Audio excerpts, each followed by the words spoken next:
everybody, this is going to be the final craft room tour video. You can see we've got a fence. I'm going to talk about that in a minute. I had a not so nice comment on the last video. If you haven't seen the starting point for this, the playlist is below. Please go back and watch it. We talk about why we did the room, the cost, and all of that. Both my husband and I are older. We've been working a very, very long time. We never take a vacation because of our rescue animals. We save up, we work hard, and this is what we decided to do with some of our savings.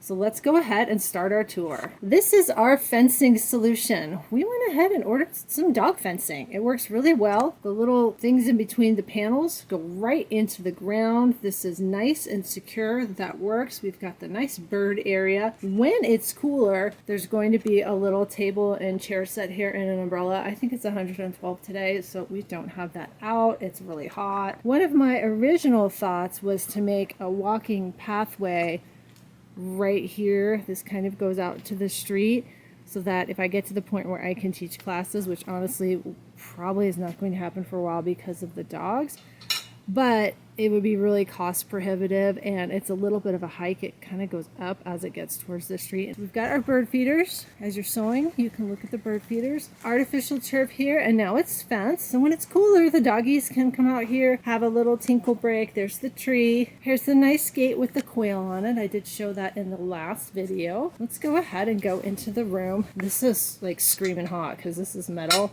And it's been in the sun all day, super hot. There's the little table and chair set covered up to keep the dust off of it. The little porch area here is a little dusty. It's monsoon season. We've got dust storms, rainstorms, thunder and lightning. We have our sliding door here. We have the nice porch, the covering here, which I detailed in one of the videos because they did it the wrong color, so they came back and they sandblasted it. It looks great. They restained it. Let's go ahead and go inside. Here's the view, and I'm going to share my machines with you. In response to another comment I got, a lot of these I bought secondhand. They're from quilt shows. They have a couple of previous owners. If you get into sewing, there's nothing wrong with buying secondhand machines, trading in your machines, and getting nicer machines. It saves you a lot of money. Over here, we have the Sashiko machine. This is the first one. I think they have another version now. So when the second version came out, they always discount the first version, and that's how I got this one. What that does is it emulates hand stitching. You can look up Sashiko and you'll see some examples. I have it on a little desk here. This was really inexpensive. You can see there's stuff in the drawers. And then I have some things I use when I film my embroidery videos. Here's the machine that generally you see during the embroidery videos. This is a Baby Lock Meridian. Purchased this second hand. Got a really good deal on that. Got my tripod for filming, my little cheapy office chair. It's not very comfortable, but it works. Under the cover is the Baby Lock Pathfinder. That was my second embroidery machine. My first embroidery machine is actually right there. It only does a 4-inch hoop. I'm going to go ahead and leave these covered. It's, like I said, monsoon season. It's dusty. I've got some projects needing to be done down there. I've shown those before. Over here, I've got a secondhand bookshelf kind of loaded with fabrics and materials. Under the little cover, I've shown that before. That's the Baby Lock Array. It's the multi-needle. Most of the time, I use this for my husband's business. I do their scrubs and some of the other things they need for their patients. This is the embroidery corner. We're going to go up. Are you ready? If you've watched the previous video, I've talked about my fabric collection. I've been collecting fabric for years. We had these shelves put in. These were the shelves that originally we were going to do a library ladder with, and that just proved way too expensive. So I have a nice folding ladder. It works out just fine. I'll show that to you when we get over there. Ceiling fans we purchased ourselves. Not the top of the line model, that's for sure, but you know what? They work. That's all you need is something that's going to move the air and keep it nice and cool. Here is the Baby Lock Regalia, and I have Pro Stitcher software on here. For a while, I was doing long arm quilting for people. Everybody moved away and postage has gotten really expensive, and I started the YouTube channel adding more and more to it. So for right now, I am not taking long arm clients. You can see there are some things on here waiting to be long armed. This table came out of the previous sewing room. This is a Husky workbench. It's got the little crank. It goes up and down. This one does not have the drawers. I have another one that has drawers. Really convenient. It has the caster so you can roll it around and move it. You can see I've got batting here. I'm getting ready to quilt this quilt right here. This is in my AccuQuilt video. So I'll have a video on quilting this because Kimberbell just launched their long arm quilting designs, and I'm going to be using that to quilt this quilt. Over here, that's the little folding ladder. This was about, I want to say about $100 versus it was a ridiculous price for the library ladder with like the rolling library ladder. It was just way too expensive. This was a great solution. Bookshelf here with fabric. We've got more built-ins with fabric. The fabric is somewhat organized. You can see up there we've got colors, and I have Tula Pink. I've got some batiks, Kimberbell, and then we've got our jelly rolls and charm packs. Over here, I've got a little chest of drawers. These were really inexpensive. I did buy these on Amazon. They're soft. They're not hard. They're not wood. They've got cardboard in them, but you know what? They do the trick.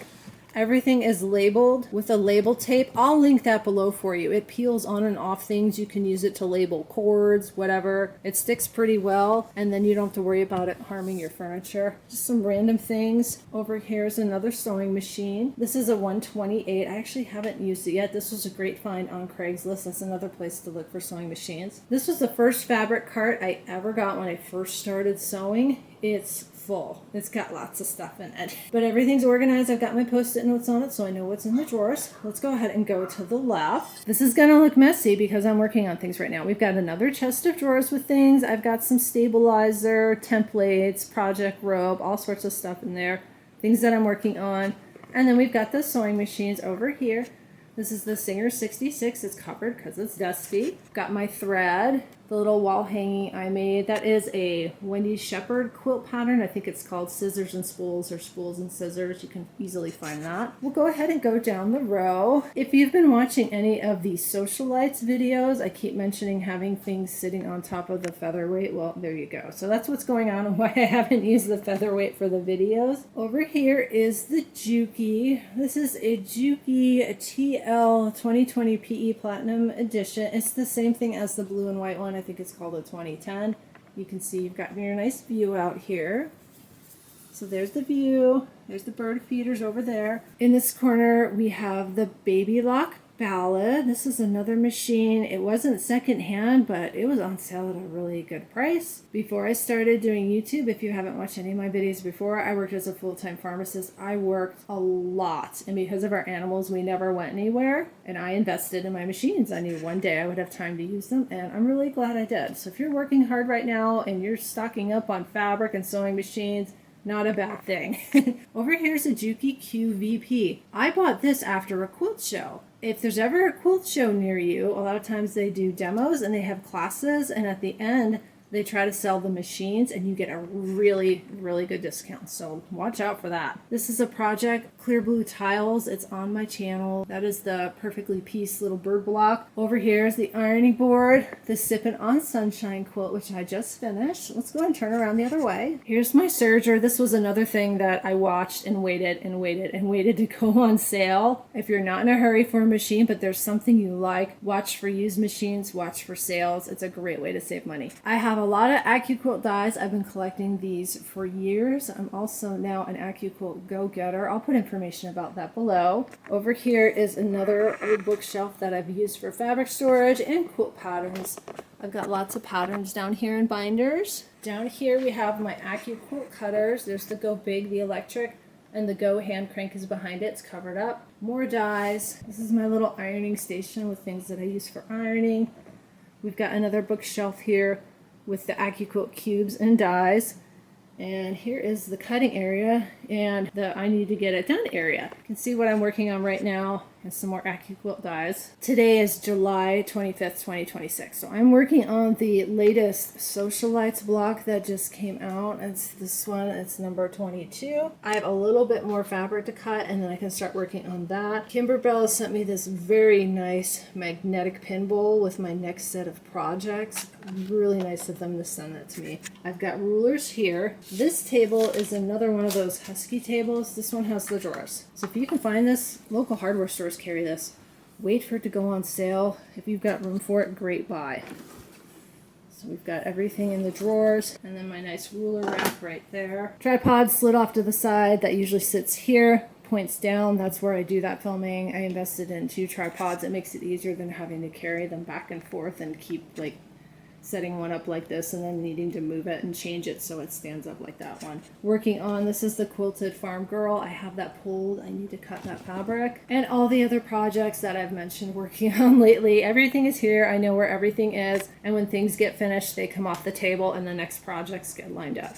That's the final tour. Again, if you haven't watched these from the beginning, the playlist will be linked below. This was what we lovingly called the deck of death. It was a deck on the side of the house that was falling apart. We talked about enclosing it, making a sunroom, trying to make it usable, and came up with this. At some point, I would like to host classes where people can come and learn to sew and learn to quilt. But right now, with our dogs and some of the animals that we have that are requiring pretty much 24-hour care, it makes it very difficult. When I'm filming, I often have to stop several times and take care of some of our animals. If you've been watching these videos from the beginning, thank you so much. I hope you've enjoyed this journey with me. Please be sure to like, subscribe, share with your friends. There's lots of Kimberbell, AccuQuilt. I'm a little behind on cross stitch. I'm hoping to post a cross stitch update soon. Lots of fun, lots of really nice people. I really appreciate all the lovely comments that I get, suggestions, requests for projects. It's a lot of fun. Thank you so much, everybody, for taking this remodel journey with me, and I'll see you with another video soon. See you next time. Bye.